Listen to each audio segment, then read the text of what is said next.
Hey, what's going on, guys? This is Silent Ghost here, and today I'm actually going to be going through all of my 360 games. It's going to be a four-part episode for sure. I'm going to go through each rack, pretty much tell you guys what I like about each game, and like maybe if I don't like a game, maybe I'll even go like why I don't like it. Well, most of these games here are my personal favorites. It's one of my favorite systems of all time. Just there's just so much. There's so many different games. There's types. This is not a. I know first-person shooters are very popular in the Xbox, but I mean there is tons and tons of like RPGs and adventure and strategy and all that good stuff on this system. So I'm gonna start from the bottom and go all the way up, and hope you guys really enjoy it. I might put some little more time into this video than usual. So here we go. All right, first one, Elder Scrolls 4: Oblivion, and this is the collector edition, and this was like where it was at for the Xbox when this came out. This is like why I wanted the Xbox. The game was just amazing beyond belief. I mean, when I first saw the trailer at E3 years and years ago, I was just blown away. I had to have it, and I got it. And it's one of those grand adventures. Trying to save the world, and it still holds up today. There's still so much in the game to do, and Skyrim is amazing, but this game's not bad. It still holds up today, and I love it. I just love it. All right. Next up, Two Worlds. This came out because the guys that I don't know who made this game. Yeah, I have no idea. The guys that made this game wanted us to be a Elder Scrolls killer, and it didn't really pan out for them because of the poor sales and the bugs and stuff like that. But if you can get past the bugs, the glitches, the game is actually quite good. It's nowhere as near as good as like Elder Scrolls, which is understandable.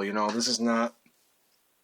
It's like one of their first games on the 360, and but besides that, the game is actually quite good. The combat is actually quite fun. If just look past it, just know it's not like refined and all that. It's actually quite a fun game, and it's really really massive. The map's really really big, and the characters are all fun, and the voice acting's horrible, but like I said, just get past those few things, and it's quite enjoyable.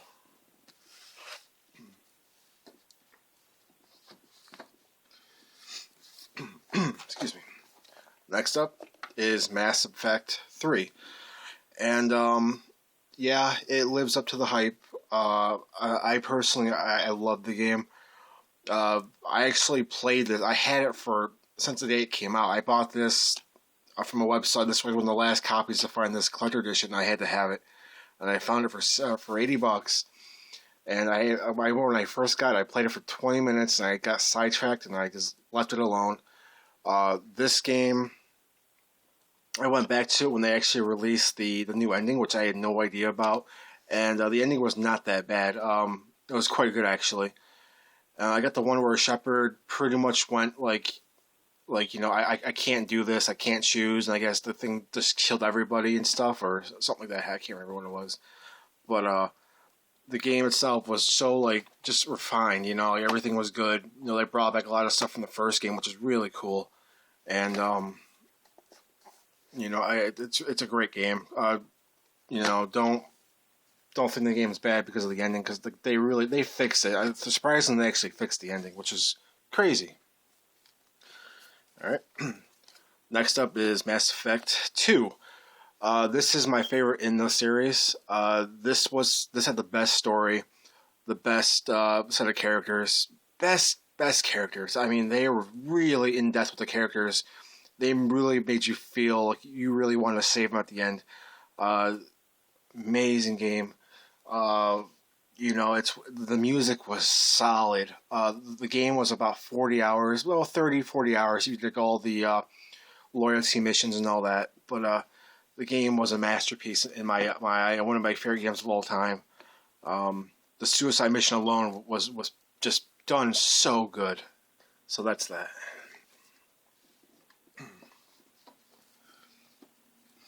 Okay, next up, Mafia 2. Uh, I was very surprised how much I love this game. This is a open world Mafia game set back in the 40s, 30s or 40s, I believe. And in the middle of the game, something crazy happens where it kind of speeds time up like 10 years, and everything's different. The entire game looks completely different. The cars are all different. Um, the clothes people wear is all different. The guns you use are all different, and it's I never saw anything so cool before in a game.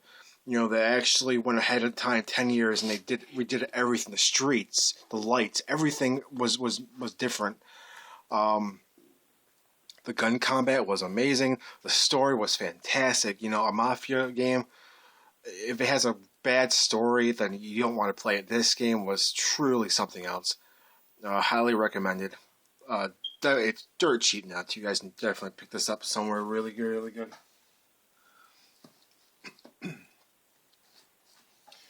All right, next up. This is Castlevania, Lords of Shadow, and I just found out that Part 2 is coming out, which makes this game even more exciting. This was one of the first 3D games of Castlevania they made that actually made it really good. You are outside a lot of the time, but the game's story is quite good. The main character is quite lovable too. In that regard, she's actually quite likable. This was like another collector edition I got, CD and stuff. But I personally loved the game. It was really fun. Nothing's ever gonna beat like the original PS1 Sympathy of the Night. That game was just golden. But this game was really good, and Part 2 is coming out, so the story is gonna be added on, and it's gonna be a lot more funner, I think. Yeah, it really is a good game.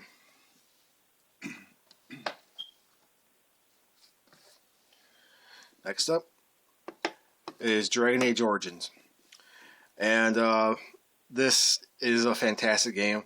Again, this is from BioWare too. This is I think EA. Yeah, EA already had them, but this game was extremely long. It was about a 60-hour game for me. I did all the side quests. I looked everywhere for everything. Like every town was unturned. The story was really cool about like the Darkspawn and the Wardens and all that stuff. And it was a fantastic game. Going to like all around the country or like the lands or whatever. Such a great game, and I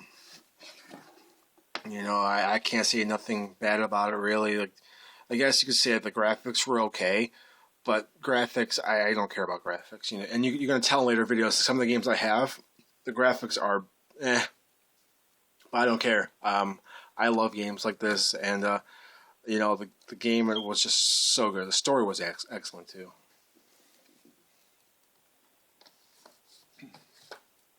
All right, next up, Resident Evil 5, and it was okay. Nothing. It has nowhere as near as good as 4. You can't touch 4, I believe. The original Silent Hill, Resident Evil like 1, 2, and 3, and Code Veronica and all that. Those games are masterpieces. I know 1's don't hold up that well, but if you were back in '95 and played it, it was amazing. 5 was good, but it just wasn't scary. Like this is when they really get turned away from the whole survival horror thing. 4 had it a little bit. Like they're pretty. That's why it was so good. It was like kind of survival horror and action, but this game just went full on action with maybe like 2% of survival horror. But the gameplay itself is fine. You can't run and shoot though. But it is a good game. So don't take it the wrong way. Next up is one of my favorite games for the Xbox. And that is Alan Wake. This game, to me, is one of those games where you don't get every day. Microsoft, I know you could say so many bad things about Microsoft, but I can say one thing: they gave us Alan Wake. They paid Remedy to make this game, and in my book, Microsoft is like gods now because this game was amazing. The atmosphere was so intense. It felt so real running out. It's like you're running out in the woods in the middle of the night and there's things coming after you. It felt real, especially if you have surround sound or if you have you play late at night. It was it was so good. The combat itself was great. There was different weapons and the characters were so lovable and likable, and it was a great story. And I'm happy there was 2 DLCs for the game that added onto it, plus the Xbox Live Arcade American Nightmare, which was okay. But I'm hearing rumbles of Part 2 for a launch title for the next Xbox, or even first quarter of 2014 maybe. And I'll be buying an Xbox anyway, the new Xbox anyway, in day one. But I would be in heaven if I heard E3 this year, Alan Wake 2 is coming to the Xbox. I don't know, 8 or whatever you want to call it, or Durango or whatever. Alright, next up. Clive Barker's Jericho Special Edition. Whatever about the Special Edition. Be honest, I haven't really played this game yet. I bought it because of the steel case on Amazon. This was $5 on Amazon. This was, I think, 2 years ago. And it looks really cool. But I heard it got some pretty bad reviews because of the gameplay, which is like one of the biggest parts of why games don't work is the gameplay. Even the story I heard was not that good. But like I said, I don't take people's words for it. I don't like really go off IGN. I go off of people like real gamers options. Even gamers don't like this game as much. There are those few people that love it, but I just need one person to tell me it's good, and I'll give it a chance. So that's that. Next up is Deja Vu. Elder Scrolls 4, the 5th Anniversary Edition. And I bought this mainly because of the hype of Skyrim.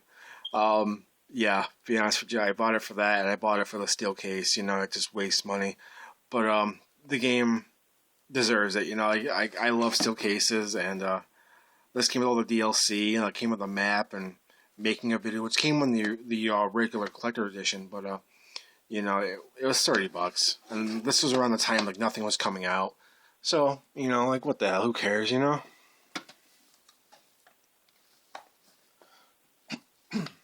Next up,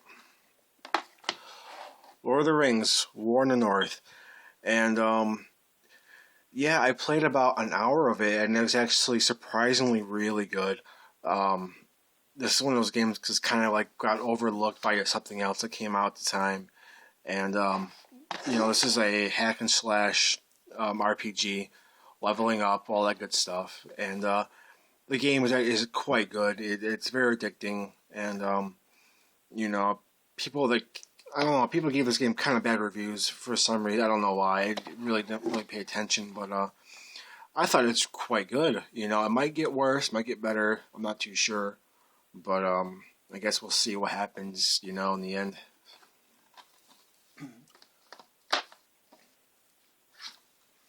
Alright, next up is Dead Space Special Edition.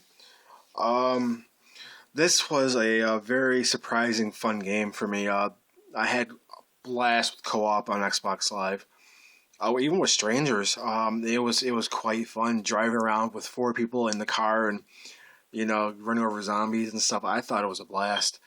And the spoiler, sort of, the Easter egg of Jason in the woods, I actually found out just by exploring, and it was one of the coolest things in gaming history for me. I just never even saw that coming. And a lot of fetch quests, but it was quite fun. The whole leveling up system was just so addicting. Loved it.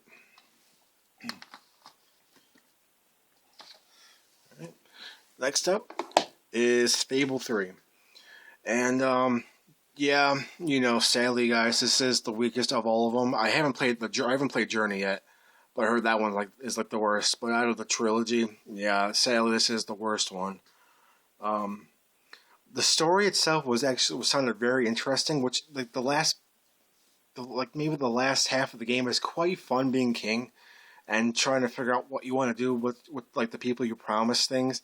That was pretty cool, but the whole you're just growing up the entire game um, was not cool. I didn't like that. You're just a king, the king's brother and stuff, and the game was only about 10 hours long, and it's supposed to be an RPG, but I played it, beat it. I enjoyed it for what it was. I knew this was not going to be one. I remember when Part 2 came out, they announced this one pretty much right after Part 2, and it was kind of weird. But it wasn't a bad game. It's just too many things promised. I believe. Next up is Star Ocean: The Last Hope. This was. This is another RPG. I don't know too much about these games, guys. These JRPGs, especially this one. I'm not too familiar with Star Ocean. I played the one on PS2, The Last Hope. Wait, no, this is The Last Hope. There's one on PS2 game or the name. I played that one. I really liked it. This one, I just haven't had any time to play it yet. Let me show you the inside. Yeah, there's 3 discs, and it's quite a long game. Just to have this game on the 360 alone is yeah, we have RPGs on the system. It's not just shooters, this is just one of them. I have 20 something RPGs on this entire rack, and great game. Not great game. This probably is a great game. I heard it was really good. It came out for the PS3, which is better. I heard. I might play that if I like it on here.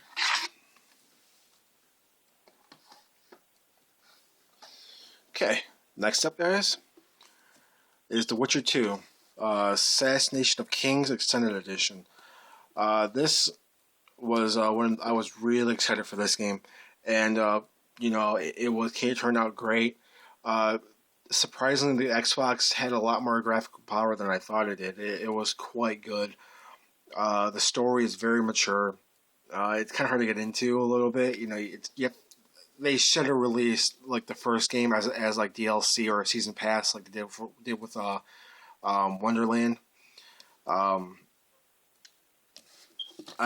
personally loved the game. The story was fantastic.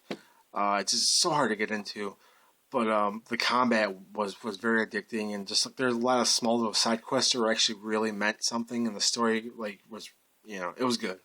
I liked it. Definitely check it out. It is a really fun RPG. Alright, next up is Dragon Siege 3. Sadly, this game kind of lost its appeal after it came out. This game was supposed to get a lot of DLC after release, and it only got I think one, maybe 2. I think it was just 1 DLC. And this is by the guys. Who made this? Obsidian? I think I'm saying that right. The guys that are making the South Park game and Fallout New Vegas game made this game. The game is another dungeon crawler. Very, very fun. It's a very addicting game. Cool story. And I have not finished it, nor is near finished it. I just kind of lost track of it, But I really like the game. Another dirt cheap game you guys can find anywhere. 1, 2, 3, 4, 5, 6, 7, 8. 8 more. Dragon Age 2. Yeah. Out of BioWare's games, this is my least favorite. And it breaks my heart. It really breaks my heart. I don't know what happened when they were making this game. I seriously have no idea what happened. The game started out really good. When you're there's I don't know, the elf's telling the story about the champion and all that, and like you cut to him and stuff, and he's like fighting off the horde and all that. Like that was really cool. Fighting the dragon, that was cool. And like once you get into the city and all that, and you realize this is all like that's there. That's all you're really gonna do is stay in the city and maybe like on the outskirts. That's what ruined it. The whole thing of like going to like different towns and is all gone. The dungeons are all kind of pre-rendered, not pre-rendered. They're pretty much just like cut and paste almost. They really lost detail in the game. The story was okay, but it fucking breaks my heart with this game because you guys know I love Dragon Age. You're gonna find out why I love Dragon Age in later videos. Alpha Protocol. This is another RPG, and this is from Sega. The guys that I think they made this one. I'm not too sure. This is a secret spy RPG, which is actually sounds really cool, and it's not too bad. It's quite good actually, and I really enjoyed it. Let me see. Open this up for you. It's just the inside of it. Nothing to really say much about it. I didn't finish it, but from what I played, I loved it.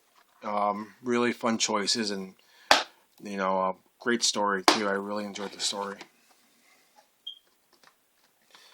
All right, this is kind of a weird title. Kind of hard to say. Tales of Vesperia. I think that's how you say it.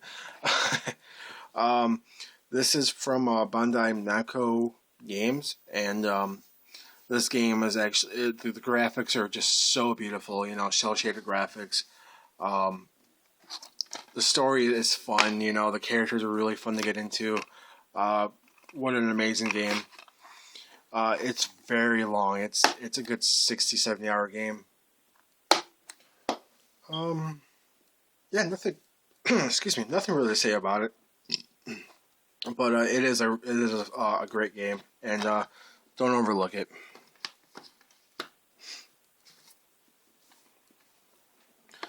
Alright, next up is Infinite Undiscovery. This is a older RPG for the Xbox 360, and it's actually a very, very good game.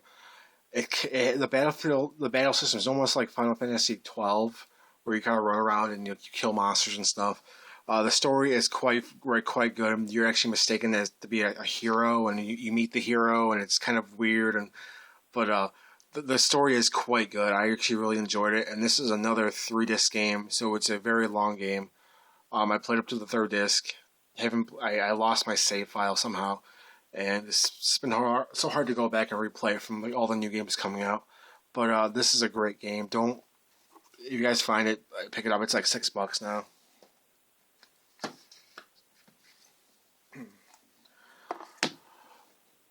Alright, The Last Remnant, another RPG from the Xbox. And you guys can see I bought this from GameStop used. I don't like buying used games, but if I can't find it, if it's games out of print, I'm not going to spend $100 on a new copy. But this is one of the games I bought used, and it's okay. I played this game when the Xbox didn't do the whole insert the hard drive option where you can actually save games onto the hard drive. Before that, I played it, and the game was really laggy. I heard it's actually a lot better if you install it. Like, the story, the graphics back then were amazing for an RPG, and, it is a really fun game, and very different. You kind of control an entire army almost, and, yeah, I thought it was pretty good. Alright, 2 more. Next up is Magna Carta 2, and I have the first one on the PS2, which I never played. I heard people say it's not really that good, but I have it. But Part 2 is actually quite good. The story is very fun. Boy with amnesia. Another RPG kind of thing. But the combat is actually really fun. The story is funny. It's a little dark at times. And it kept me playing for a long time, and I thought it was great. I think it's 1 disc. Oh, I'm sorry. It's 2 discs, and let's see right here, back. yeah, the graphics were really nice, and so yeah, that's that. All right, last one, guys, for part 1. Two Worlds 2, and what a huge improvement over the first game. Now, I know people from the first one wouldn't give this game a chance. You know, even people gave it a chance just didn't like it the way they felt. I personally really liked this game. Uh, they added so many cool things to the game. Like the game story is much more better. The graphics, the atmosphere, the environments are all much better. A lot more different weapons and stuff like that. And you know, personally, I really love this game. It is a great game. It's a hidden gem, pretty much. So if you guys can check it out, please support it. You know, it is a fun game. Just like Alan Wake, it's I love that game. Uh, Support the game too. Hey guys, that's pretty much. Let me just show you guys one more time. That's pretty much it. These are all the games I just showed you. Just want to say thanks for watching, and next time will be the second pile of games, and so on and so on. So I'll see you guys next time. Peace.